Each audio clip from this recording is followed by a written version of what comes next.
Regression.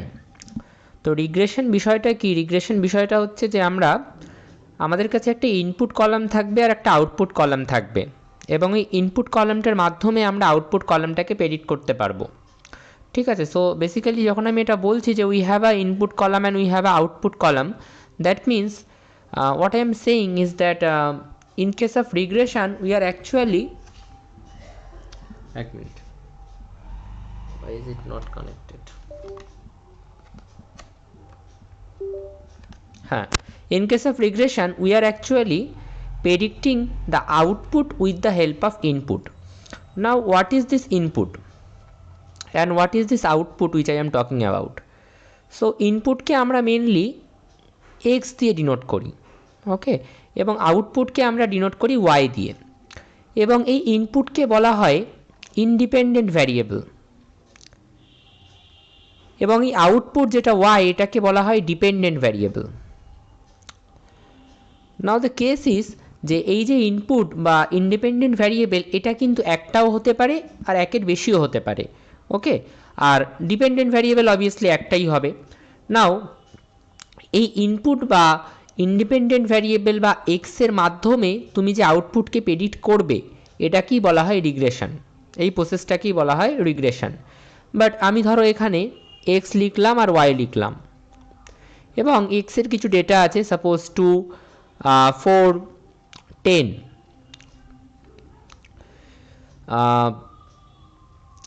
ওয়াইয়ের ডেটাগুলো হচ্ছে suppose আমি লিখলাম 9, 13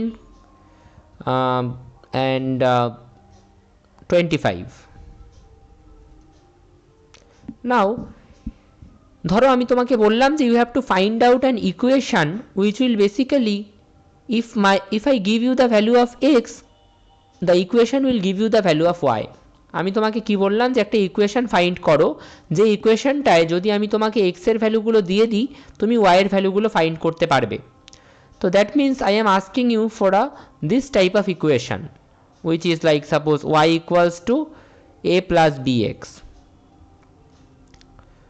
ওকে, সো এবার এইখানে আমি ধরো তোমাকে বললাম যে আমি ক্যালকুলেট করেই লিখেছি, আমি এটাকে জাস্ট লিখছি y equals to 5 plus 2x। এবার তুমি এই ইকুয়েশনটাতে x এর জায়গায় 2 বসাও and you will obviously find that the value of y will be 9. x equals to 2, then y will be 5 plus 2 into 2, that is 9. So that is holding, right? That is holding up here. If we talk about that x equals to 4, then the value of y will be nothing but 4 plus 2 into, sorry, not 4, 5 plus 2 into 4, that is 13 again. So it is also holding up, right? And if we talk about that x equals to 10, then we will get the y value as 25.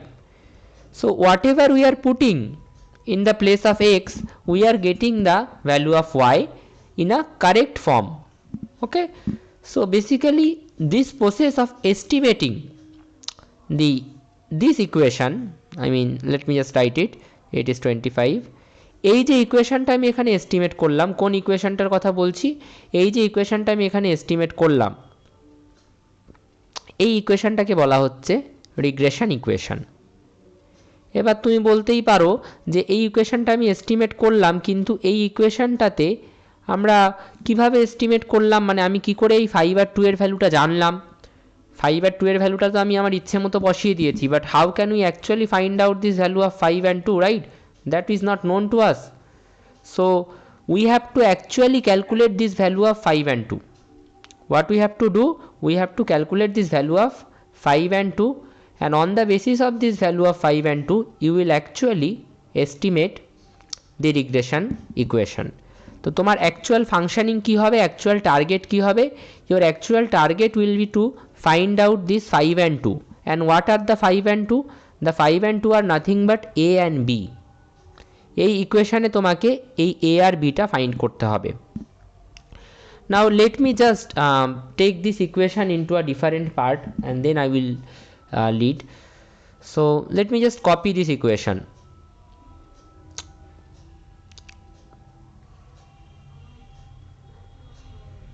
Sorry,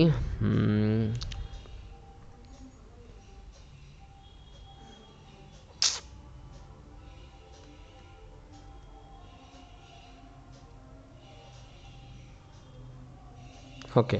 so আমরা এই ইকুয়েশনটা থেকে এখানে start করব। Okay, I am not hurrying up any more, just আমরা এই ইকুয়েশনটা থেকে এখানে স্টার্ট করব অ্যান্ড এই ইকুয়েশনটা থেকে আমরা ফলো আপ করব যে এই ইকুয়েশনটা থেকে কিভাবে আমরা এ আর বি ক্যালকুলেট করতে পারি। So that is our target is to calculate this value of A and B. কিন্তু এ আর বিটা ক্যালকুলেট করার আগে আমাদেরকে জানতে হবে যে এ আর বি বিষয়টা কি, what is A and what is B. So basically suppose আমি সেটা বোঝানোর জন্য আমি ধরে নিচ্ছি যে ওয়াই যে ভ্যারিয়েবলটা আছে ইট ইজ প্যাকেজ। প্যাকেজ মানে কি? প্যাকেজ মানে হচ্ছে এই কলেজ বা ইউনিভার্সিটিতে পড়ার পরে স্টুডেন্টরা যে স্যালারি পায় সেই প্যাকেজটা। ওকে, in LPA lakh Pyaar Anam. And এই এক্স ভ্যারিয়েবলটাকে আমি ধরে নিলাম হচ্ছে সিজিপিএ, একটা স্টুডেন্টের সিজিপিএ। তার মানে এখানে কি বোঝানো হচ্ছে? এটা বোঝানো হচ্ছে এটাই যে একটা স্টুডেন্টের প্যাকেজ বা স্যালারি ডিপেন্ড করবে ওই স্টুডেন্টের সিজিপিএর উপর। তার ভালো সিজিপিএ হলে ভালো প্যাকেজ হবে, খারাপ সিজিপিএ হলে খারাপ প্যাকেজ হবে। কত সিজিপিএ হলে কত প্যাকেজ হবে that will see, but for now we are just estimating the value of the packages with the help of CGPA. So এখানে আমরা প্রত্যেকটি বিষয়কে আগে সাজিয়ে নিই। এক্সটা কি? এক্সটা হচ্ছে সিজিপিএ, এবং এটা মাথায় রাখবে যে এক্সটা কিন্তু ইন্ডিপেন্ডেন্ট ভ্যারিয়েবল, যেটা আমি আগে বললামও। তাহলে আমার সিজিপিএটা কি? CGPA is my independent variable. ওয়াইটা কি? ওয়াইটা হচ্ছে package, and Y is in LPA, that is our dependent variable. Okay, now এটা হলো। এবার এইটা থেকে আমরা এ আর বিটা এস্টিমেট করতে চাইছি, কিন্তু তার আগে আমরা জানবো এ আর বি বিষয়টা কি। তো সেটা জানার জন্য দেখো আমি জাস্ট এখানে লিখছি Y equals to A plus B X. ফার্স্টে আমি তোমাকে দেখাবো যে এটা কি। ধরো সিজিপিএ, কোনো স্টুডেন্টের সিজিপিএ হচ্ছে 0। সিজিপিএ 0 মানে হচ্ছে কি? সিজিপিএ 0 মানে CGPA is nothing but x, সেই এক্সটা 0। আচ্ছা, কোনো স্টুডেন্টের এক্স যদি 0 হয় তার ওয়াইয়ের ভ্যালু কি হবে? ওয়াই অর্থাৎ তার package, what will be the value of the package? That will B A, right? এবার এটা কি ইন্ডিকেট করছে? এটা ইন্ডিকেট করছে যে হতেই পারে কোনো স্টুডেন্ট ইউনিভার্সিটিতে যায়নি, কলেজে যায়নি। তো তার মানে কি এটা যে তার সিজিপিএ 0 হবে? হ্যাঁ, অবশ্যই। যে যায়নি কলেজে বা ইউনিভার্সিটিতে তার সিজিপিএ তো 0ই হবে, কারণ তার ক্ষেত্রে সিজিপিএটা এক্সিস্টই করে না। কিন্তু তার মানে তো এই নয় যে তার স্যালারিটা 0 হয়ে যাবে, তার প্যাকেজটা 0 হয়ে যাবে, সে কোথাও কাজ পাবে না। যারা কলেজ বা ইউনিভার্সিটিতে যায় না তারা কোথাও কাজ পায় না, এটা তো কোথাও লেখা নেই। তো সেও কিন্তু কোথাও কাজ পাবে, কোথাও না কোথাও সে কিন্তু কাজ করতে পারবে। তো এই তার স্যালারিটা কত হবে? তার স্যালারিটা ডিনোটেড হবে এ দিয়ে। সো আমরা এটাকে কি লিখতে পারি? We write it as we write it as baseline value of y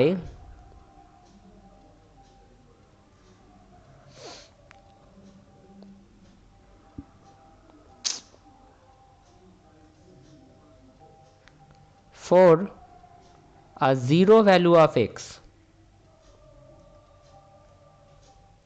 এবং এই গল্পের রেসপেক্টে এটাকে বলতে গেলে এই গল্পের রেসপেক্টে এটা কি হবে?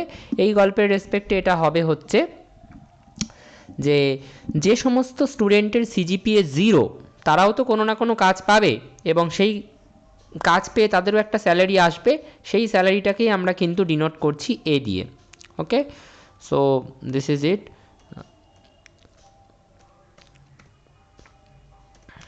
অ্যান্ড এবার আমরা দেখব যে বিটা তাহলে কি, what can be interpreted by the help of B. Okay, so let us see the concept of B.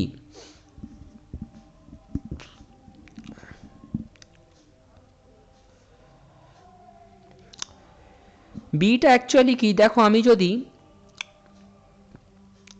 প্রথমে আমি উপরের রেসপেক্টেই বলি, হ্যাঁ এই গল্পটার রেসপেক্টেই বলি, এখান থেকে এই বিটা হচ্ছে 2, এই গল্পটার রেসপেক্টে বুঝতে সুবিধা হবে, তারপরে আমি ম্যাথামেটিক্যাল কনসেপ্টটা বলবো। দেখো, যেই এক্সের ভ্যালু আমি জাস্ট উপরের ইকুয়েশনটাকে লিখছি, হ্যাঁ 5 + 2x, তো এক্সের ভ্যালুটা আমি ফার্স্টে লিখলাম হচ্ছে 1, তাহলে ওয়াইয়ের ভ্যালু কত হবে? ওয়াইয়ের ভ্যালু হবে 7। এক্সের ভ্যালু যদি আমি 2 লিখি, ওয়াইয়ের ভ্যালু হবে হচ্ছে 9। এক্সের ভ্যালু যদি আমি 3 লিখি, ওয়াইয়ের ভ্যালু কত হবে? ওয়াইয়ের ভ্যালু হবে 11। এক্সের ভ্যালু যদি আমি 4 লিখি, ওয়াইয়ের ভ্যালু হবে হচ্ছে 13। সো এখান থেকে আমরা কি ইন্ডিকেশন পেলাম যে এক্সের ভ্যালু যেই 1 ইউনিট বাড়ছে বা 1 ইউনিট কমছে সেভাবেও ভাবতে পারো, 1 ইউনিট যেই চেঞ্জ হচ্ছে, ওয়াইয়ের ভ্যালু চেঞ্জ হচ্ছে 2 ইউনিট করে। If x changes by 1 unit, y changes by 2 unit, and this 2 is indicated here. Okay, so এবার এই বিটার ইন্ডিকেশনটা যদি আমাদেরকে বুঝতে হয়, so B is basically, B এর একটা নাম আছে, বিকে বলা হয় স্লোপ প্যারামিটার। কেন স্লোপ প্যারামিটার বলে সেটা আমি পরে বলছি। For that we have to go to the graphical interpretation. বিকে স্লোপ প্যারামিটার বলে, বাট স্লোপ প্যারামিটারের প্রসঙ্গে আমি পরে আসছি। বি আমাকে কি বলে সেটা আগে আমি লিখি। বি আমাকে বলে যে due to 1 unit change in X which is our independent variable, y will change by how much, y will change by how much, change কে আমি ডেল্টা দিয়ে লিখলাম। তাহলে বি এর ভ্যালু যা থাকবে আমি সেই রেসপেক্টেই বলবো যে এক্স এর ভ্যালু 1 ইউনিট চেঞ্জ হলে ওয়াই ততটা চেঞ্জ হবে। বি এর ভ্যালু 10 হলে আমি বলবো যে if X changes by 1 unit, Y will change by 10 units. Okay, এবার এই যে বি এর ভ্যালু আমি স্লোপ প্যারামিটার লিখলাম, এটাকে সরাসরিও ডিরাইভ করা যায় কিভাবে? দেখো, ওয়াই সমান সমান এ প্লাস বি এক্স। এখানে আমি যদি তোমার কাছে জিজ্ঞেস করি যে due to 1 unit change in X Y will change by how much, এটা তুমি ম্যাথামেটিক্যালি বলতে পারবে? ম্যাথামেটিক্যালি জিনিসটাকে কিভাবে লেখা যেতে পারে? তো তুমি বলবে যে ম্যাথামেটিক্যালি জিনিসটাকে এইভাবে লেখা যেতে পারে ডিওয়াই ডিএক্স। ডিওয়াই ডিএক্স মানে কি? 1 ইউনিট এক্সের চেঞ্জ হলে ওয়াই কতটা চেঞ্জ হচ্ছে। Dy dx is nothing but it is showing for a unit change in X how much Y will change. তাহলে আমি যদি ডিওয়াই ডিএক্স করি, দেখা যাক বিটা আসে কি না। So if I take the calculation of dy dx, it will be a এর ডেরিভেটিভ করলে x এর রেসপেক্টে 0 হবে, bx এর ডেরিভেটিভ করলে বিটা বেরিয়ে আসবে, dx dx হবে, dx dx এর ডেরিভেটিভ 1 হয়, so we will get the value of b only। তাহলে এখানে আমি এই dy dx এর মানেটা কি? 1 ইউনিট x এর চেঞ্জ হলে y কতটা চেঞ্জ হয় এবং সেই ভ্যালুটা কি আসছে? b আসছে। তার মানে our slope parameter is telling that is for a unit change in x how much y will change, and that is by b units। ওকে, তো আমরা এখানে প্রত্যেকটা কম্পোনেন্টকে দেখে নিলাম যে প্রত্যেকটা কম্পোনেন্ট কি ডিনোট করছে। x কি ডিনোট করছে আমরা জানি, y কি ডিনোট করছে আমরা জানি, a কি ডিনোট করছে আমরা জানি, অ্যান্ড b কি ডিনোট করছে সেটাও আমরা জানি। এবার let us see it graphically। So graphically এটা যদি আমরা দেখতে চাই, I am just plotting the points. এইখানে আমরা এক্স অ্যাক্সিস নিচ্ছি আর এখানে আমরা ওয়াই অ্যাক্সিস, মানে এই অ্যাক্সিসে আমরা এক্স নিলাম, এই অ্যাক্সিসে আমরা ওয়াই নিলাম। নাও আমি জাস্ট এই পয়েন্টগুলোকেই প্লট করছি। হ্যাঁ, 2,9, 4,13 বা এই পয়েন্টগুলোকেও নিতে পারো, 1,7, 2,9, 3,11, 4,13, এবং এই পয়েন্টগুলোকে প্লট করলাম। So I am not going into the detail of the plotting, just আমি একটা প্লট করলাম। Okay, now if I plot this, what will I find? I will find that let me just change the color. This kind of line is found. Okay, এইবার দুটো বিষয় আছে, দুটো বিষয় এখানে বোঝানোর মতো আছে। আচ্ছা, প্রথম কথা হচ্ছে যে আমি এটাকে লাইনটাকে আরেকটু এক্সটেন্ড করে দিই।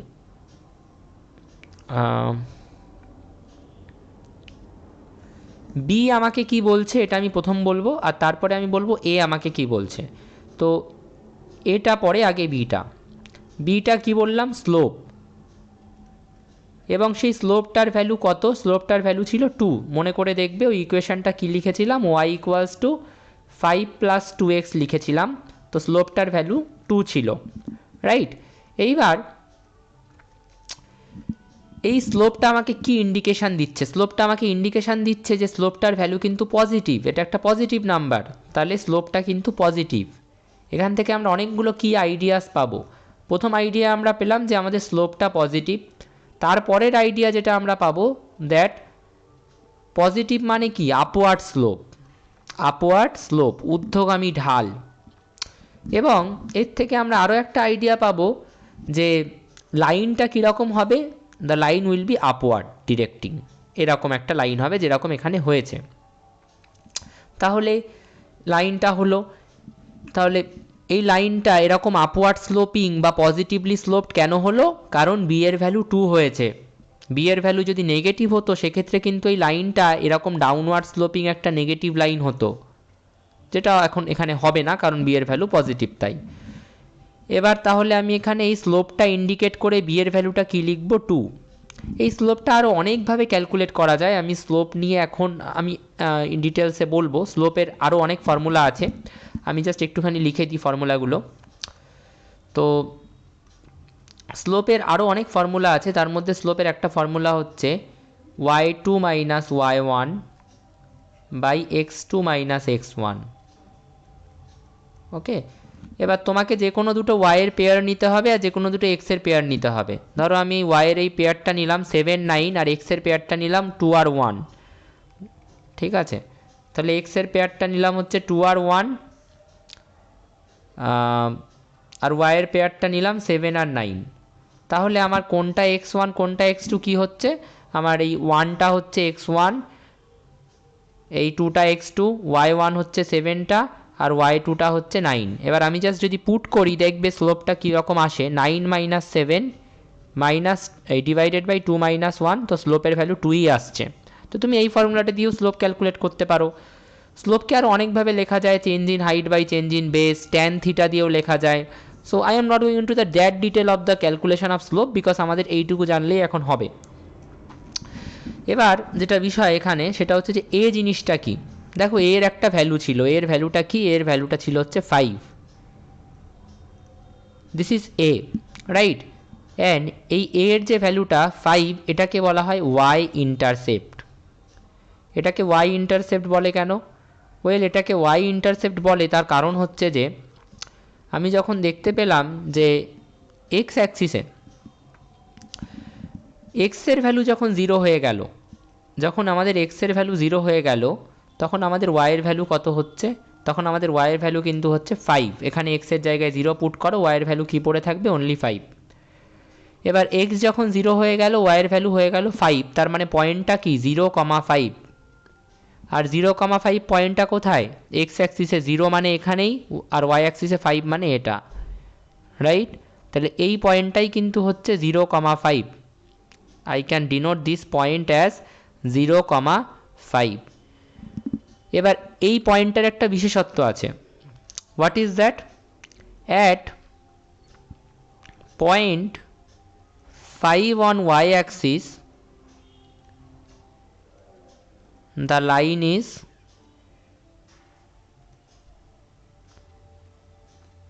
connecting, or you can say the line is intersecting the y axis. So at point 5 on y axis the line is intersecting the y axis, যেটা আমরা দেখতে পেলাম। This point that is 5 is our y intercept। এই কারণে এই point 5টাকে কি বলা হচ্ছে? This point is y intercept। তাহলে প্রত্যেকটা জিনিসকেই কিন্তু আমরা এখন এক্সপ্লেন করে ফেলেছি। আমরা প্রত্যেকটা জিনিসই জানি যে কোনটা ওয়াই ইন্টারসেপ্ট, কেন তাকে ওয়াই ইন্টারসেপ্ট বলে, কোনটা স্লোপ, স্লোপ দেখে আমরা পজিটিভ না নেগেটিভ, লাইনটা কীরকম দেখতে হবে সব আইডিয়া পেয়ে যাই। খালি আর একটা জিনিস বোঝানো বাকি, সেটা হচ্ছে যে এইটা একটা স্ট্রেট লাইন কেন হলো? এই লাইনটা তো এরকমও হতে পারতো, বা এই লাইনটা তো এরকমও হতে পারতো, লাইনটা তো একটা কার্ভ হতে পারতো, একটা স্ট্রেট লাইন কেন হলো? তো তার উত্তরটা যদি জানতে হয়, তার উত্তরটা লুকিয়ে আছে এখানে ইকুয়েশানটার মধ্যেই। তার জন্য আগে আমাদেরকে ইকুয়েশান লিখতে হবে। আমি ফার্স্টে কোয়েশ্চেনটা লিখছি। What is the question? Why is it a straight line? Why is it a straight line?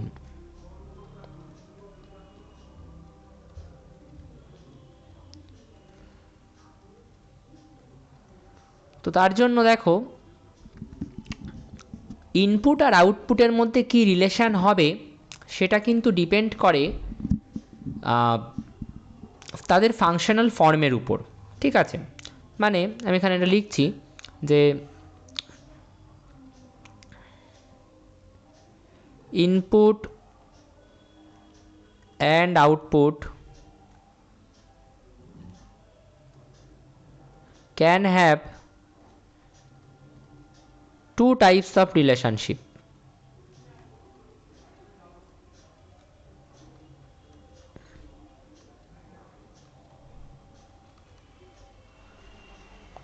And what are those two types of relationship? Let me just write those two types of relationship. One is linear relationship and the second one is non-linear relationship বা নন লিনিয়ারও বলে ওটাকে বা পলিনোমিয়ানও বলে, ঠিক আছে? Just এক minute. That non linear বা polynomial.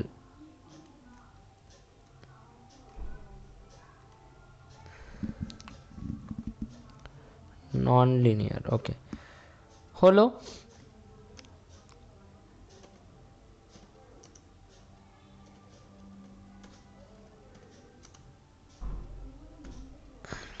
নাও এবার যেটা বিষয় যে কখন আমি নন লিনিয়ার পাবো আর কখন আমি পলিনোমিয়াল পাবো সেটা আমি কিভাবে বুঝবো।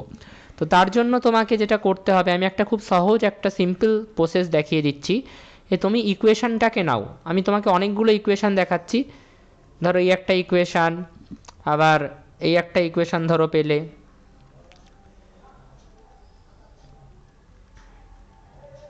তিনটে ইকুয়েশন আমি এখানে লিখেছি, ওকে, এবং এই তিনটে ইকুয়েশনকে আমি করে দেখাবো যে কোনটা লিনিয়ার হচ্ছে কোনটা নন লিনিয়ার হচ্ছে। তো কিছুই করতে হবে না, you have to just calculate the derivative. তোমাকে ইন্ডিপেন্ডেন্ট ভ্যারিয়েবলটার রেসপেক্টে ডেরিভেটিভ করতে হবে। ডিপেন্ডেন্ট ভ্যারিয়েবল ওয়াইকে ইন্ডিপেন্ডেন্ট ভ্যারিয়েবল এক্সের রেসপেক্টে ডেরিভেটিভ করতে হবে, বা ইউ ক্যান সে যে তোমাকে স্লোপ ক্যালকুলেট করতে হবে। মোর প্রিসাইসলি তোমাকে স্লোপ ক্যালকুলেট করতে হবে। সো স্লোপ ক্যালকুলেট করো, এখানে কত আসছে বি, এখানে ক্যালকুলেট করো কত আসছে 2x, এখানে কত আসছে 1/x। স্লোপটা ক্যালকুলেট করার পর যদি তুমি দেখতে পাও যে কোনো ভ্যারিয়েবল নেই, স্লোপটা ক্যালকুলেট করার পর যদি তুমি দেখতে পাও, স্লোপ বা ডিওয়াই ডিএক্স ক্যালকুলেট করার পর যদি তুমি দেখতে পাও যে যেটা বেরিয়েছে দ্যাট ইজ আ কনস্ট্যান্ট, এই বিটা তো একটা কনস্ট্যান্ট, স্লোপের ভ্যালু কনস্ট্যান্ট, রাইট? যদি তুমি দেখতে পাও যে স্লোপটা কোনো ভ্যারিয়েবল ছাড়া বেরিয়েছে, it is completely variable free, it is a constant, তার মানে তোমাকে বুঝতে হবে যে it is a linear function, it is a linear function. বা তুমি এটাও বলতে পারো linear relationship between X and Y.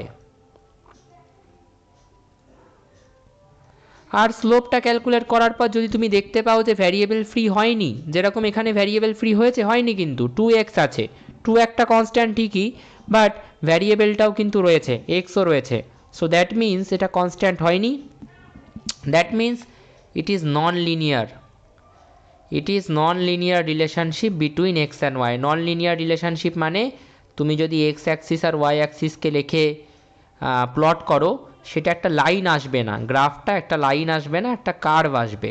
So it is non linear relationship between X and Y. হলো। এবার let me just go down. তাহলে আমরা বুঝে গেলাম যে কিভাবে লিনিয়ার করতে হয়, মানে কিভাবে লিনিয়ার হবে, কিভাবে নন লিনিয়ার হবে, that we have understood here. Okay, let me just add a page. ওকে,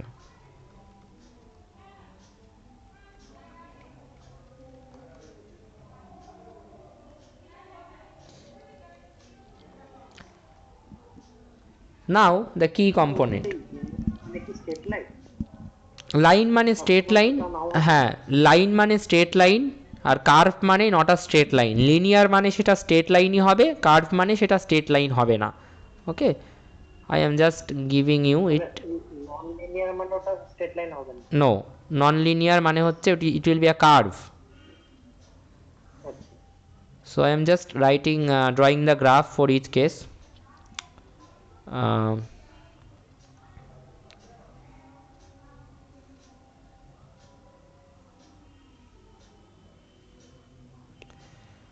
যখন আমরা লিনিয়ারের কথা বলছি, at that point we are just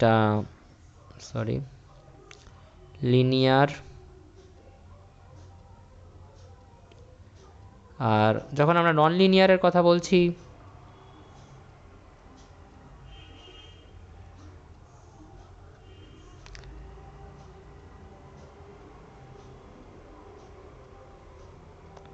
তো লিনিয়ারে কীরকম হবে কার্ভটা?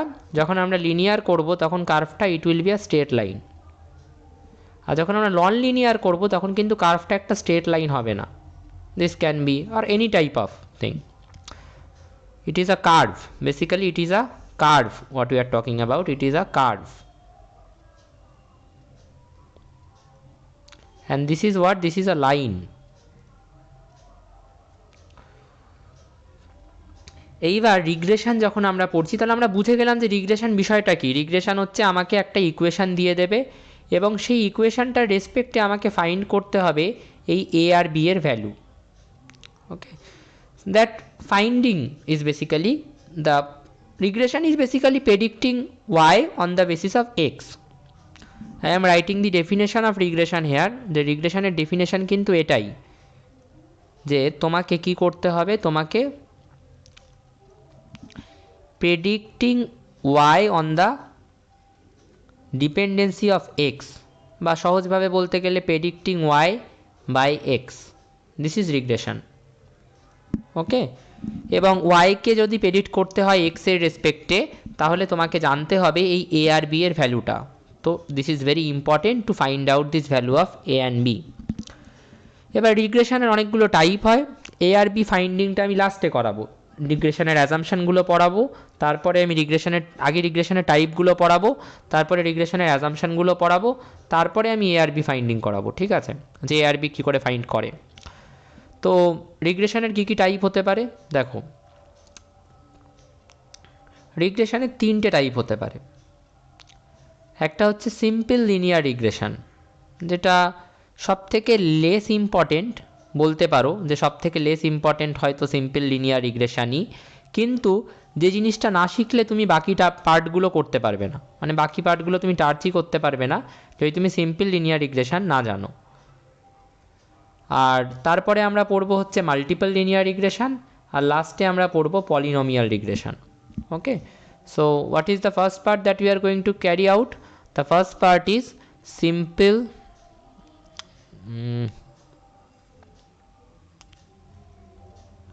linear regression. Second part is multiple linear regression. Multiple linear regression কি আজকে আমি বলবো না, পরের দিন ওটা।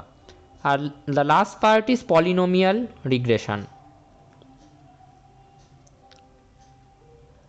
Okay, so the first thing that we are going to do today is simple linear regression. So I am giving it a heading that we are going to carry out simple linear regression. তো ফার্স্টে simple linear regression পড়তে গেলে আমাদেরকে simple linear রিগ্রেশনের অ্যাজাম্পশনসগুলো পড়তে হবে, right? And let me just write simple linear regression. অ্যাজাম্পশনসগুলো কী কী আছে সিম্পল লিনিয়ার রিগ্রেশনের? দ্যাট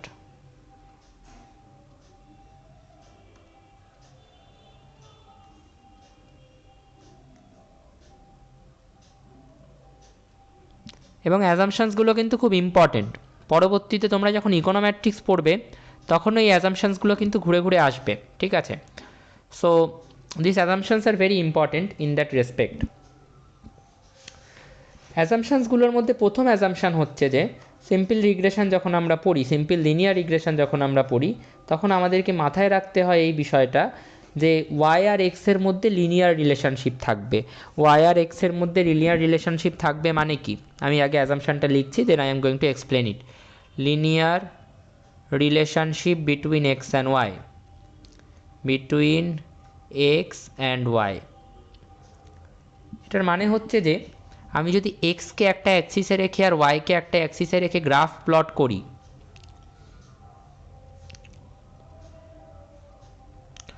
তাহলে ধরো এক্স আর আমি এক্সকে এই অ্যাক্সিসে নিয়েছি, ওয়াইকে এই অ্যাক্সিসে নিয়েছি, এখানে এক্সকে এই অ্যাক্সিসে নিয়েছি, ওয়াইকে এই অ্যাক্সিসে নিয়েছি, এক্সকে অ্যাক্সিসে, ওয়াইকে এই অ্যাক্সিসে নিয়ে আমি এবার পয়েন্টগুলোকে প্লট করছি। পয়েন্টগুলোকে মানে এক্স আর ওয়াইয়ের যে ডেটা পয়েন্টগুলো, যেগুলো আমরা আগে অলরেডি করে দেখালাম, সেরকমই ডেটা পয়েন্টগুলোকে প্লট করছি।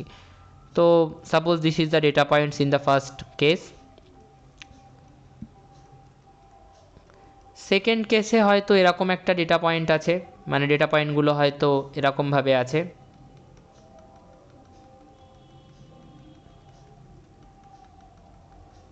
এবং থার্ড কেসে ডেটা পয়েন্টগুলো হয়তো এরকমভাবে আছে।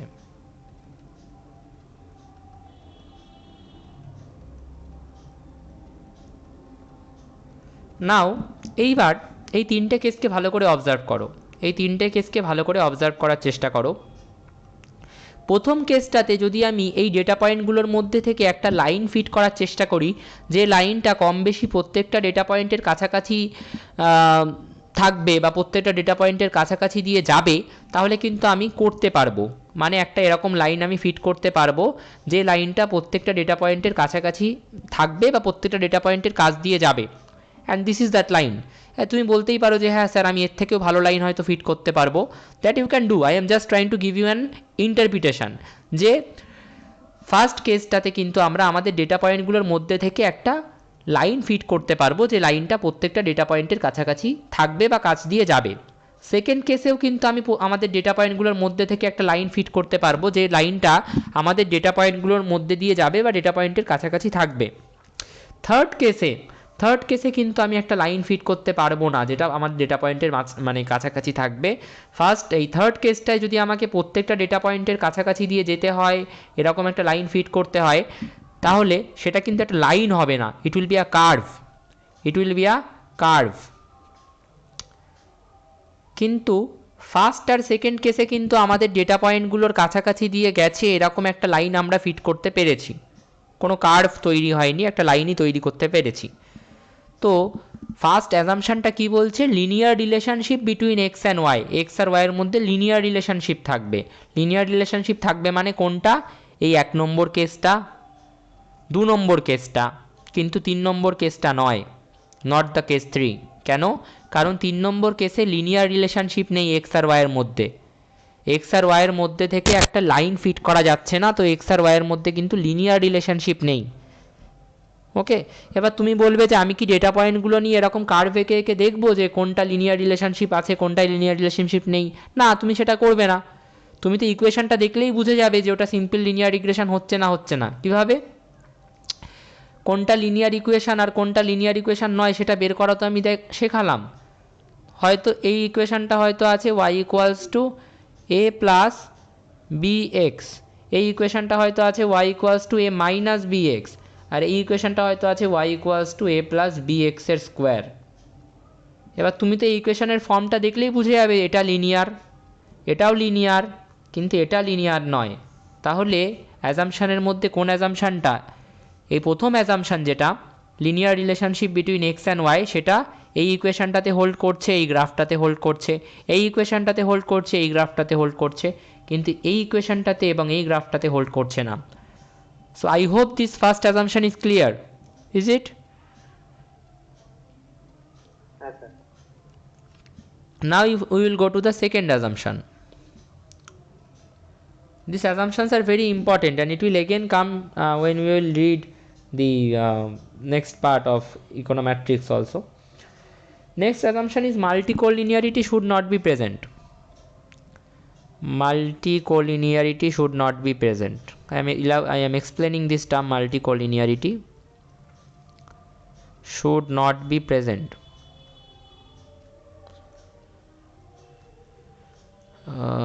Present.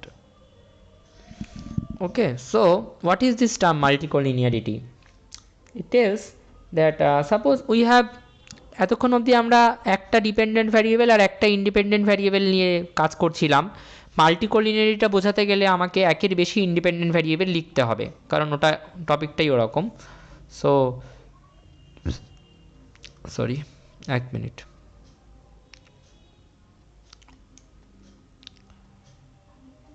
Why is it doing this? Wait a minute.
Multicollinearity explain করতে গেলে কিন্তু আমাকে একের বেশি ইন্ডিপেন্ডেন্ট ভ্যারিয়েবল লিখতে হবে, ঠিক আছে।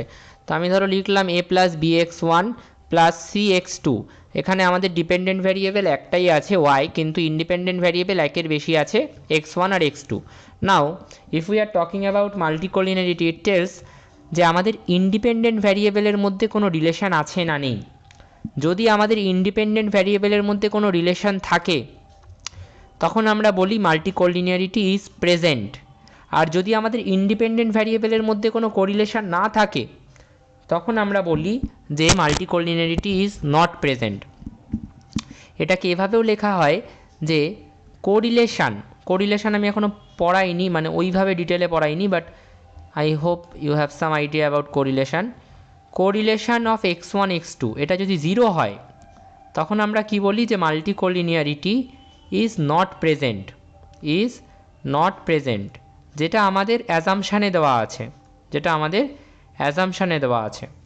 আর correlation of X one X two যদি নট ইকুয়ালস টু জিরো হয়, মানে কোনো কোরিলেশন যদি তাদের মধ্যে থাকে, তখন আমরা বলি যে মাল্টিকোলিনিয়ারিটি ইজ প্রেজেন্ট। এটা হয়ে গেলে কিন্তু আমাদের অ্যাজাম্পশানটা ভায়োলেটেড হয়ে যাবে। Okay, so that is very important.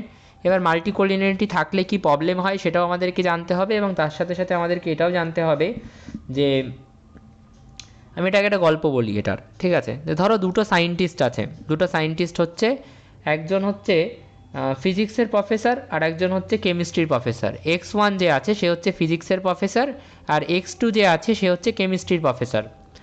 এবার আচ্ছা আগে বলি মাল্টিকোলিনিয়ারিটি থাকলে কি প্রবলেম হয়, তারপরে এই গল্পটা বলবো। তো দেখো y equals to A plus b one b x one plus C x two, এই যে ইকুয়েশানটা, এখানে এই বিটা কী বলছে সেটা আগে বুঝতে হবে এবং সিটা কী বলছে সেটা আগে বুঝতে হবে, তারপরে তুমি মাল্টিকোলিনিয়ারিটির প্রবলেমটা বুঝতে পারবে। তো বিটা বলছে যে যদি এক্সের এক ইউনিট চেঞ্জ হয় due to 1 unit change in x,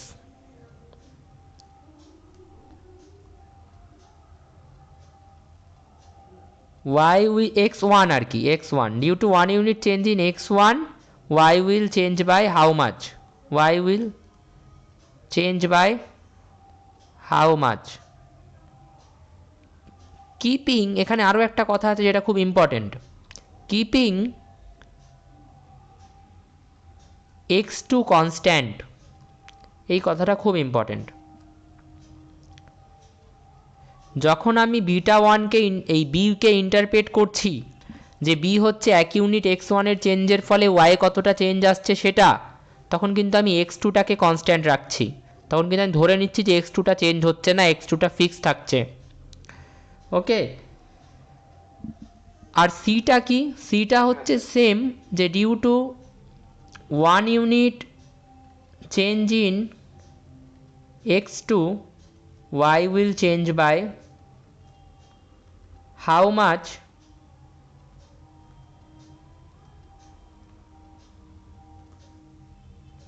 আবারও সেই কথাটা, কিপিং এখানে কাকে কনস্ট্যান্ট রাখতে হবে, এক্স ওয়ানকে, কিপিং এক্স ওয়ান কনস্ট্যান্ট। এই দুটো হচ্ছে বি আর সি এর ইন্টারপ্রিটেশন। এবার কথা হচ্ছে যে যদি এক্স ওয়ান আর এক্স টু কোরিলেটেড থাকে, এক্স ওয়ান আর এক্স টু কোরিলেটেড আছে মানে মাল্টিকোলিনিয়ারিটি ইজ প্রেজেন্ট, এটা যদি হয় তাহলে কিন্তু তুমি যখনই বিকে ইন্টারপ্রেট করতে যাবে যে বি হচ্ছে এক ইউনিট এক্সের চেঞ্জের এক্স ওয়ানের চেঞ্জের ফলে ওয়াই কতটা চেঞ্জ হচ্ছে, কিপিং এক্স টু কনস্ট্যান্ট। কিন্তু ভালো করে ভাবো তো, এক্স ওয়ান আর এক্স টু কোরিলেটেড, তাহলে এক্স ওয়ানে চেঞ্জ হলে এক্স টুতেও চেঞ্জ হবে, দুজন তো কোরিলেটেড কানেক্টেড, তাহলে একটায় চেঞ্জ হলে অন্যটায় চেঞ্জ হবে না, অবশ্যই হবে। তাহলে আমি কি এই বি এর ইন্টারপ্রিটেশনটা দিতে পারবো যে এক ইউনিট চেঞ্জ হলে এক্স ওয়ানের y will change by how much keeping x two constant? পারবো না। কেন? কারণ এক্স টু তো আর কনস্ট্যান্ট থাকছে না, এক্স ওয়ানে যেই চেঞ্জ হচ্ছে এক্স টুকে আর কনস্ট্যান্ট রাখা তো পসিবল না, কারণ ওরা দুজন কোরিলেটেড, এক্স ওয়ানে চেঞ্জ হলে এক্স টুতেও চেঞ্জ হবে। তাহলে আমাকে এই লাইনটা কেটে দিতে হবে, আর এই লাইনটা কেটে দিলে তো বি এর ইন্টারপ্রিটেশনটা সঠিক হবে না, তো আমি বি বা সি কোনোটাকেই কিন্তু আর ইন্টারপ্রেট করতে পারবো না। This is the problem of multicollinearity. তো আমাদের মডেলে কি ধরে নেওয়া হয়েছে যে multicollinearity should not be present, x1 আর x2 এর মধ্যে কোনো কোরিলেশন থাকবে না, multicollinearity should not be present. বোঝা গেছে? আচ্ছা এবার ভাবো এই গল্পটা যে এক্স হচ্ছে একটা ফিজিক্সের প্রফেসর আর এক পিপি ফিজিক্স প্রফেসর, এ হচ্ছে একটা কেমিস্ট্রির প্রফেসর। এরা দুজন মিলে একটা থিসিস পেপার লিখেছে এবং থিসিস পেপারটা হচ্ছে ওয়াই। তাহলে আমি যদি থিসিস পেপারটা পড়ি আমি খুব সহজেই কিন্তু বুঝতে পেরে যাব যে কতটা x1 মানে ফিজিক্সের প্রফেসর লিখেছে আর কতটা কেমিস্ট্রির প্রফেসর লিখেছে। কারণ ওই থিসিস পেপারের যতটা ফিজিক্সের পার্ট থাকবে সেটা ফিজিক্সের প্রফেসরের করা থাকবে, আর যতটা কেমিস্ট্রির পার্ট থাকবে ততটা কেমিস্ট্রির প্রফেসরের করা থাকবে। So I can easily figure out যে কতটা ফিজিক্সের প্রফেসর লিখেছে আর কতটা কেমিস্ট্রির প্রফেসর লিখেছে, রাইট? এবার ভাবো যে একটা থিসিস পেপার লেখা, এই কেসে তাহলে কিন্তু মাল্টিকোলিনিয়ারিটি প্রেজেন্ট নেই কেন? কারণ তুমি সহজেই বুঝতে পারছো যে x1 আর x2 এর মধ্যে কোনো কোরিলেশন নেই, দুজন আলাদা সাবজেক্টের প্রফেসর, এবং দুজনের কে কতটা ইনফ্লুয়েন্স করছে ওয়াইকে সেটা আমি বলে দিতে পারছি। মানে থিসিস পেপারে কার কতটা কন্ট্রিবিউশন আছে সেটা আলাদা আলাদা করে বলা সম্ভব। ফিজিক্স প্রফেসরের কতটা কন্ট্রিবিউশন আছে সেটাও আলাদা করে বলা সম্ভব, কেমিস্ট্রি প্রফেসরের কতটা কন্ট্রিবিউশন আছে সেটাও আলাদা করে বলা সম্ভব। কিন্তু যদি দুজনেই ফিজিক্সের প্রফেসর হয়, এবার কি আমি বলতে পারবো যে কে কতটা কন্ট্রিবিউট করেছে প্রজেক্টে? সম্ভব না বলা, কারণ ধরো প্রজেক্টটাও থিসিসের উপর, থিসিসটাও ফিজিক্সের উপর, আর প্রফেসরও দুজন ফিজিক্সের, কার কতটা কন্ট্রিবিউশন সেটা তো এবার আর বলা সম্ভব না। তাহলে এবার কিন্তু দুজনের মধ্যে কোরিলেশন চলে আসলো, এবং দুজনের মধ্যে কোরিলেশন চলে আসায় ওয়াই এই x1 এর দ্বারা ইম্প্যাক্টেড হচ্ছে কতটা, x2 দ্বারা কতটা ইম্প্যাক্টেড হচ্ছে, মানে এই বি আর সি এর ইন্টারপ্রিটেশান তুমি কিন্তু আর দিতে পারবে না। ওয়াই x1 এর দ্বারা কতটা ইম্প্যাক্টেড হয় সেটা তো বি দেখে বুঝতে পারি, আর ওয়াই x2 এর দ্বারা কতটা ইম্প্যাক্টেড হয় সেটা তো সি দেখে বুঝতে পারি, কিন্তু সেই ইন্টারপ্রিটেশনটা তুমি আর দিতেই পারবে না। কেননা x1 আর x2 কোরিলেটেড, মানে ফিজিক্সের প্রফেসর, দুজনই ফিজিক্সের প্রফেসর। তো কে কতটা প্রজেক্টে হেল্প করেছে বা কে কতটা পার্ট প্রজেক্টে করেছে সেটা বলা সম্ভব না। ওকে, আচ্ছা ওকে।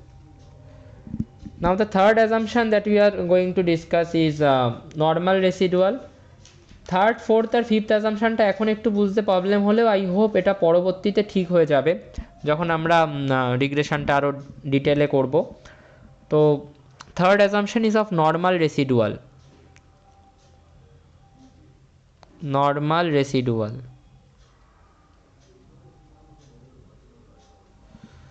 ওকে। সো নর্মাল রেসিডুয়াল বিষয়টা কি? নর্মাল রেসিডুয়াল বিষয়টা হচ্ছে যে তুমি যদি ওয়াই অ্যাক্সিসে ওয়াইটাকে নাও আর এক্স অ্যাক্সিসে এক্সটাকে নাও, নিয়ে তুমি ডেটা পয়েন্টগুলো তো এরকম এরকম থাকবে। তো তুমি ওই ডেটা পয়েন্টগুলোর মধ্যে থেকে একটা স্ট্রেট লাইন ফিট করলে, তো সব কটা ডেটা পয়েন্ট নিশ্চয়ই লাইনের উপর থাকবে না, খুব স্বাভাবিক। কিছু ডেটা পয়েন্ট লাইনের উপরে থাকবে আর কিছু ডেটা পয়েন্ট লাইনের নিচে থাকবে।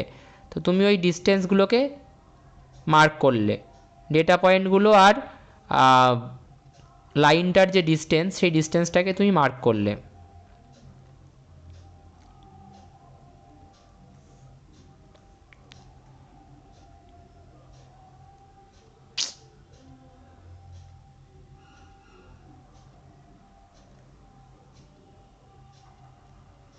দ্যাট, এক মিনিট, হ্যাঁ।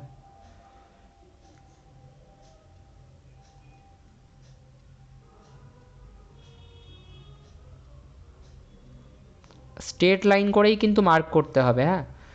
এই ডিস্টেন্সগুলোকে তুমি মার্ক করলে, এই যে ডিস্টেন্সগুলো তৈরি হলো এই ডিস্টেন্সগুলোকে বলা হয় error.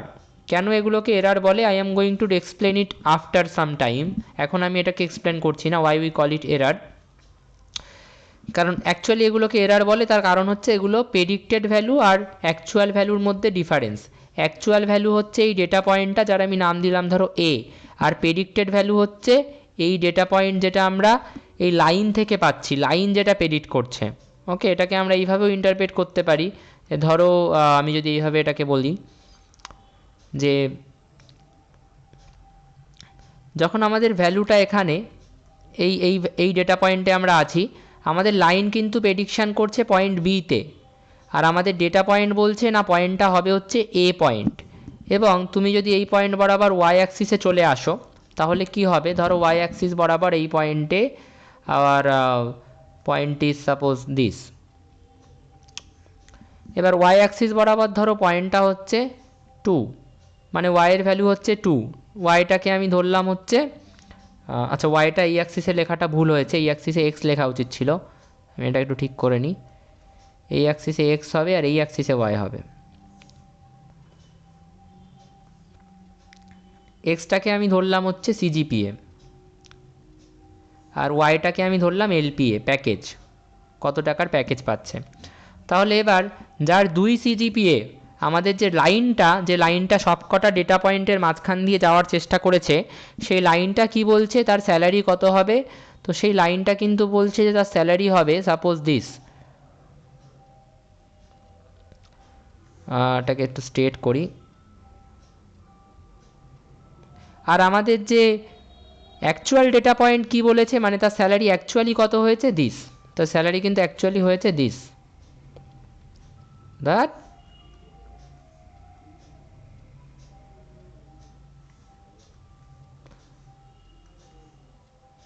This is the actual salary. তো আমি এটাকে যদি ধরো 10 বললাম আর এটাকে ধরো 12 বললাম, তাহলে যার সিজিপিএ 2 তার অ্যাকচুয়াল স্যালারি কত হওয়ার কথা ছিল, তার অ্যাকচুয়াল স্যালারি হওয়ার কথা ছিল হচ্ছে মানে অ্যাকচুয়াল স্যালারি কত হয়েছে, অ্যাকচুয়াল স্যালারি কত হয়েছে 12 লাখ পার অ্যানাম। আর আমাদের লাইনটা, যে লাইনটা আমরা প্রত্যেকটা ডেটা পয়েন্টের মধ্যে থেকে ফিট করেছি, সেই লাইনটা কি বলছে ওর স্যালারি কত হবে, সেই লাইনটা বলছে ওর স্যালারি হবে হচ্ছে 10 লাখ। তাহলে এই ডিফারেন্সটা কি, এই ডিফারেন্সটা আমাদের লাইনটা তো পুরোপুরি ঠিকঠাক প্রেডিক্ট করতে পারেনি, ভুল প্রেডিক্ট করেছে কিছুটা। এই যতটা ভুল প্রেডিক্ট করলো এটাকেই বলা হয় error, this is our error. এবং এরারটা কীভাবে বেরোবে, অ্যাকচুয়াল থেকে প্রেডিক্টেড বাদ দিলে ওকে এই এরারটা বেরোয়, যেটাকে আমরা 2 লাখ পাচ্ছি এখানে। এই লাইনটা কি করে ক্যালকুলেট করে, লাইনটা কিভাবে আঁকে, সব গল্প বলবো এখন না, ওকে। এটাকে এরারও বলে এবং এটাকে রেসিডুয়ালও বলে, যদিও এরার আর রেসিডুয়ালের মধ্যে কিছু ডিফারেন্স থাকে। I am going two elaborate that part also after some points. তাহলে এই রেসিডুয়াল যেটা প্রত্যেকটা ডেটা পয়েন্টের জন্য একটা করে আমরা রেসিডুয়াল পাবো, এবং সেই রেসিডুয়ালটাই কিন্তু মাথায় রাখতে হবে যে সেই রেসিডুয়ালটা তুমি সেই রেসিডুয়ালগুলোকে নিয়ে যদি গ্রাফে প্লট করো, then that will be normally distributed. Normal distribution একটা প্রবাবিলিটি ডিস্ট্রিবিউশন, যেটার আইডিয়া যদি এখন না থাকে আমি জাস্ট একটুখানি দিয়ে দিচ্ছি, বাট এখন বলবো না, ওটা পরে। জানো নর্মাল ডিস্ট্রিবিউশন কি, জানো কি? আচ্ছা। নর্মাল ডিস্ট্রিবিউশন এরকম একটা, ও মাই গড, নর্মাল ডিস্ট্রিবিউশন এরকম একটা কার্ভ হয়, বেল শেপড কার্ভ বলে এটাকে, এরকম একটা কার্ভ দেখতে হয় প্রবাবিলিটি ডিস্ট্রিবিউশন একটা। তো এই রকম একটা কার্ভ তৈরি হবে যখন আমরা রেসিডুয়ালগুলোকে প্লট করব। ব্যাস, এই অ্যাসাম্পশনটা নিয়ে আর সেরকম কিছু বলার নেই, এটা অ্যাকচুয়ালি অনেক ডিটেলে বলতে হয়, কিন্তু যেহেতু নর্মাল ডিস্ট্রিবিউশন নেই আমি এখন আর বলছি না। ফোর্থ অ্যাসাম্পশন যেটা, আর দুটো অ্যাসাম্পশন আছে, fourth assumption is basically giving us the idea of homoscedasticity. হোমোস্কেডাস্টিসিটি,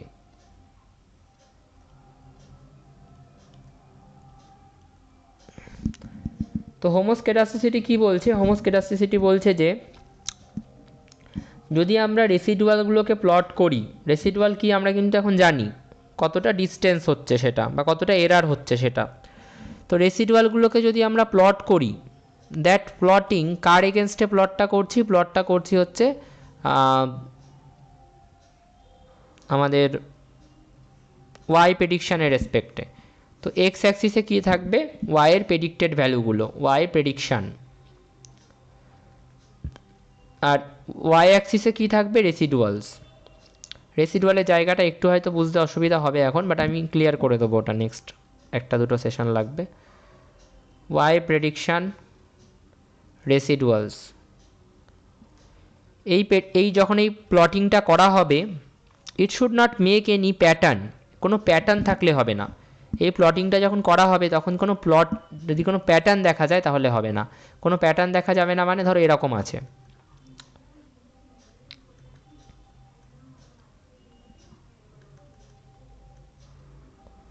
আচ্ছা আমি জাস্ট একটু ঠিক করে নিই।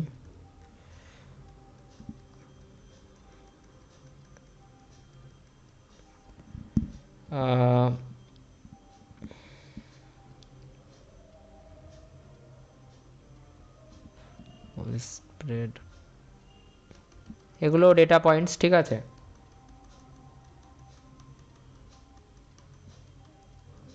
আর এইগুলো কিছু ডেটা পয়েন্টস আছে।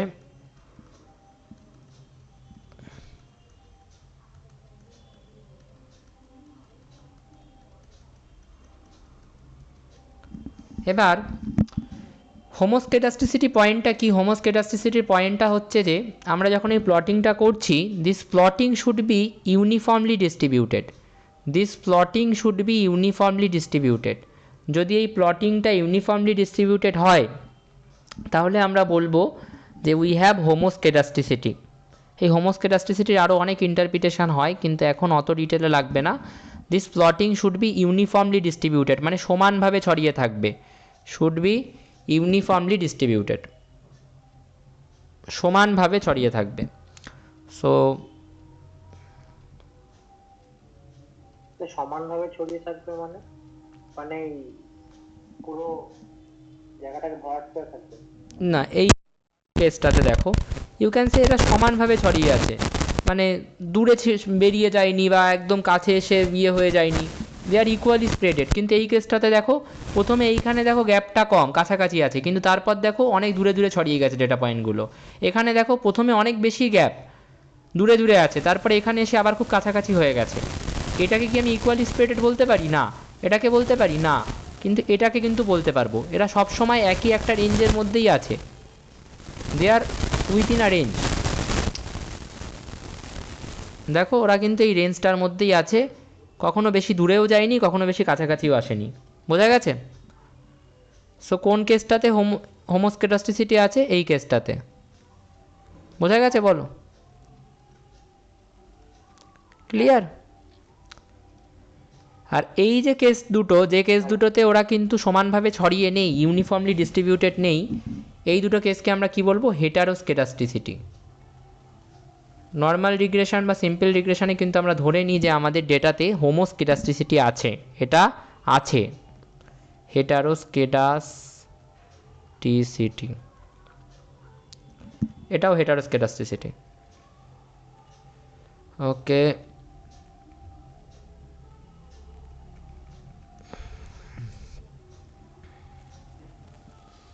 নাও the last assumption is no auto correlation. Auto কোরিলেশনের বিষয়টা কিছুই না, যদি তুমি রেসিডুয়ালগুলোকে প্লট করো, রেসিডুয়ালগুলো যেন কোনো প্যাটার্ন ফর্ম না করে। রেসিডুয়ালগুলো যদি কোনো প্যাটার্ন ফর্ম করে then we say that there is auto correlation present. রেসিডুয়ালগুলো যেন কোনো প্যাটার্ন ফর্ম না করে, নো অটো কোরিলেশন। মানে আমি যদি রেসিডুয়ালগুলোকে প্লট করি, ধরো আমি এখানে রেসিডুয়ালগুলোকে প্লট করলাম, তো সাপোজ এই কেসটাতে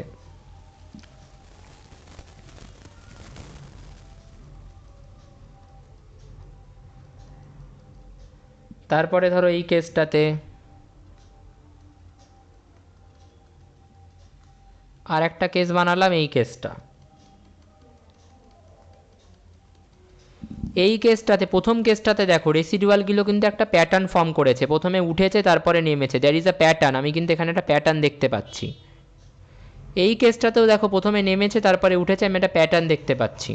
এরকম যদি হয় তখন আমরা বলবো auto correlation is present. Auto correlation is present.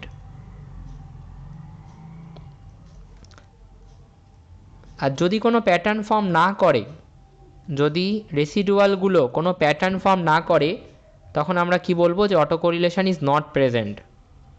এখানে কোনো প্যাটার্ন কিন্তু তুমি খুঁজে পাবে না, প্রথমে উঠেছে তারপর নেমেছে এরকম কোনো প্যাটার্ন কিন্তু নেই। যখন কোনো নির্দিষ্ট প্যাটার্ন থাকবে না তখন আমরা কি বলবো? যে auto correlation is not present. So when can we say that there is no auto correlation? We can say this when there is no pattern formed by residuals. There is no pattern formed by residuals. বোঝা গেছে পাঁচটা assumption?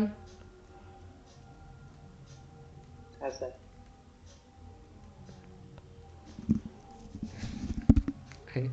এক minute.